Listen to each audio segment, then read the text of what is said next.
많은 세계 경제가 맞닥뜨린 문제를 중국은 더 심각하게 맞닥뜨리고 있다 이렇게 볼 수도 있겠는데 네.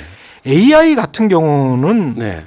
그 어느 정도인가요? AI와 자율주행차도 굉장히 좀 관련이 있을 것 같은데. 이 AI가요. 네. 지금 이제 우리는 어떤 상황이 발생하면 그때 막 그걸 논의를 합니다. 그렇죠. 근데 사실 잘 생각해 보면 그 맹아는 훨씬 전에 뿌려져 있는 경우가 많아요. 분명히 그렇죠.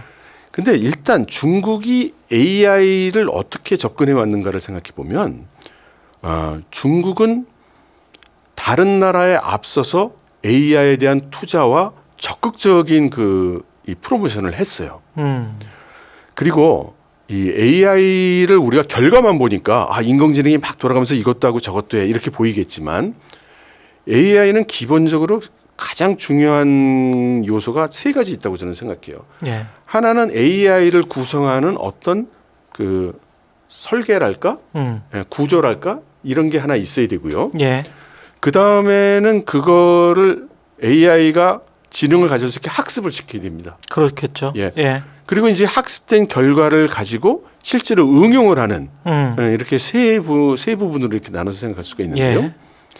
여기에 중국은 학습이라는 부분에서 아주 절대적인 우위를 가지고 있어요. 그렇습니까? 예. 예. 왜 그러냐면 예. 중국은 법에 의해서 모든 서버, 모든 컴퓨터 서버는 중국 당국에서 접근할 수 있어야 한다는 법이 있어요.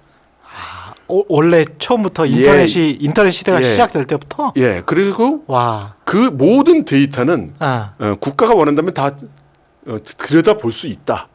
그리고 그 기술적 방법을 제공해야 된다. 이제 이렇게 돼 있고요. 그럼 데이터를 다 가지고 있는 거네요, 중국 정부는. 그래서 중국이 이제 AI가 지금 유행합니다. 그 전에 빅데이터. 그랬죠. 뭐 이런 얘기를 할 때 중국이 그 빅데이터를 엄청나게 투자를 하고 또 이용을 했어요.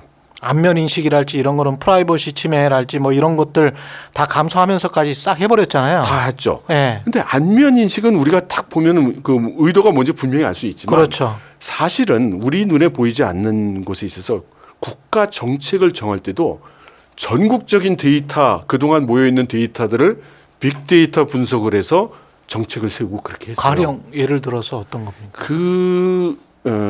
경제 정책을 세울 때도 그랬고요.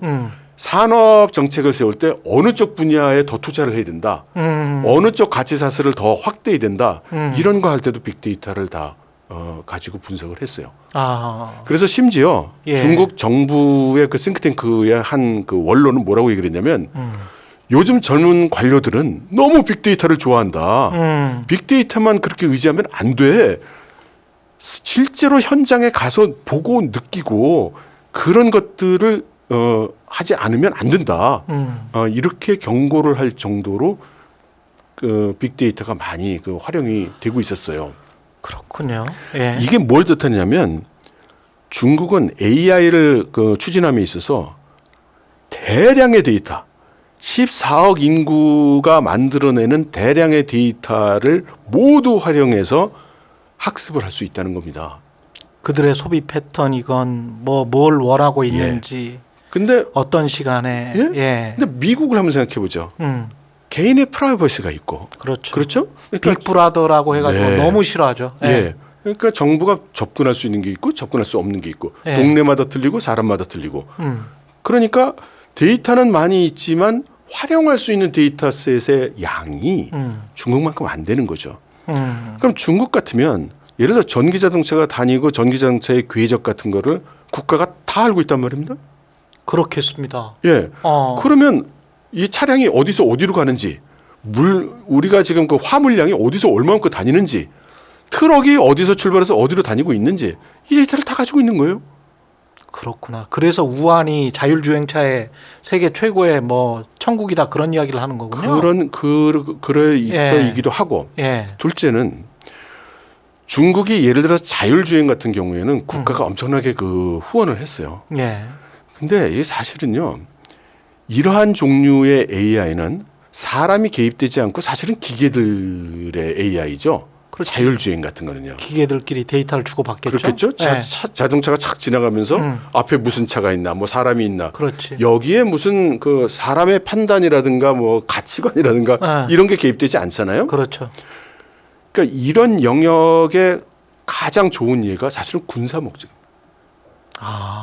그래서 한번 생각해 보세요. 우리가 유도탄을 딱 쏘면 유도탄이 쫙 날아가서 그 전투기를 쫓아가서 맞출 거 아니에요. 예. 자율주행입니다. 그러네요. 원리가 똑같죠? 그러네요. 그래서 미국이나 중국이나 똑같이 군사 분야의 AI를 엄청나게 개발을 해왔고 지금도 하고 있습니다. 그러니까 민간에서 대규모로 자율주행 AI 연구가 이루어지는 것을 중국 정부가 좋아하겠죠, 당연히. 그러겠습니다. 그래서 이 포텐셜이 점점 커져가고 이게 내용을 아는 사람들 눈에는 이제 AI의 발전 앞으로의 가능성을 보니까 이건 서방 국가가 중국을 못할 것 같은데? 라는 상황에 와 있었던 거예요. 그렇구나. 네. 예. 그래서 반도체에 관해서 그렇게 민감하게 대응을 했던 거군요. 그렇습니다. 예. 그런데 챗 GPT가 딱 나왔어요. 근데 이게 딱 나오니까 이게 챗 GPT가 사실 뭐 미국 정부가 만든 건 아니죠. 민간에서 만든 거지 않습니까? 예. 근데 이 챗 GPT가 터지면서 모든 사람들에게 AI가 굉장히 알기 쉬운 것이 됐어요. 챗 GPT가 나오기 전에 AI 하면은 뭔가 SF가 영화에 나오는 장면 같긴 한데 사실 그렇게 실감이 나지는 않았죠. 예. 그런데 챗 GPT가 나오고 누구나 자기가 그 검색하던 그 칸에 이렇게 질문을 입력을 하면 막 사람처럼 대답을 해주는 것을 보니까 전 세계 사람들이 다 감각이 온 거잖아요. 그리고 이제 소라가 나왔지 않습니까? 이제 말로만 이렇게 설명을 해주면 동영상까지 만들어준다. 이거 뭐 이제 아주 패러다임 전환이 예. 되는 거죠. 예. 그와 동시에 이것이 가능하기 위해서는 엄청난 연산 능력이 필요하게 되는데 엄청난 연산 능력을 발휘하기 위해서는 그 칩이 있어야만 하는 것이고 그렇죠. 칩. 그 칩을 만들기 위해서는 정밀한 반도체 기술이 있어야만 하는데 아까 그 설계 디자인 부분. 그렇죠. 예. 그거를 모두 미국이 지금 잡고 있죠. 중국을 제압해 놓으니까 예. 이제 여기서 지금까지는 중국의 포텐셜이 이만큼 크고 미국과 서방의 포텐셜은 이만큼 작은 상황이었다면 이제 중국은 너는 여기까지야 이렇게 되고 예. 이제 서방의 포텐셜이 이렇게 커진 거죠. 그러니까 아까 말씀하신 AI의 기본적인 요소 설계 디자인 첫 번째, 두 번째가 학습 러닝, 세 번째가 응용이었는데 학습 러닝은 공산당식으로 막 해놨어. 그리고 응용도 조금씩 할 수 있어. 그런데 가장 기본이 되는 설계와 디자인은 결국은 서방의 기술, 미국의 기술에 의존을 해야 되기 때문에 그렇죠.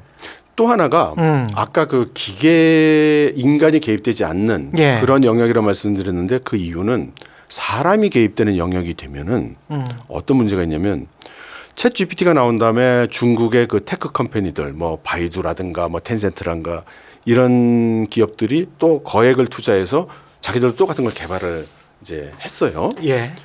그런데 요때 중국 공산당이 탁 공을 던졌죠. 국가를 부정하거나 공산당을 부정하거나 뭐 이데올로기에 문제가 있는 건 안 된다. 그러니까 어떻게 하는지는 난 모르겠고 하여간 그런 결과가 나오면 다 니들 책임이야. 이렇게 그 정책과 규제를 발표를 했어요. 그럼 한계가 있겠네. 그런 식으로 창의성을 말살해버리면 뭐.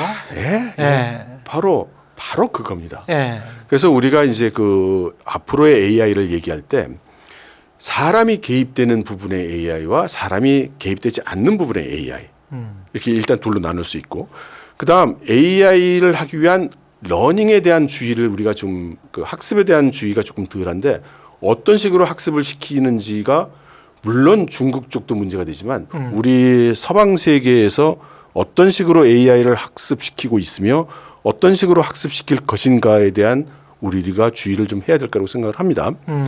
그리고 그 인프라에 해당이 되는 반도체 이런 것들을 지금 미국이 지금 방어를 하고 있으니까 여기서 이제 중국이 발목이 잡히는 거죠.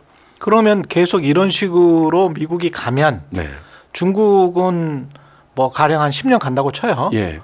누가 되든 간에 바이든이든 예. 트럼프든 그러면 중국은 영원히 굴기할 수 없습니까? 그 격차가 굉장히 커질 것이고 아마 극복하기 어려울 거라고 저는 생각합니다. 그렇군요. 예. 예. 결국은 칩의 문제군요. 설계, 디자인의 문제, 원천 기술의 문제. 그렇죠. 그러니까 예. 어떤 면으로 당장의 눈앞의 위기는 아니지만 중국처럼 중장기적인 사고를 하는 국가의 시각에서 볼 때는 이것은 위기 상황이라고 할 수 있을 겁니다. 그렇군요.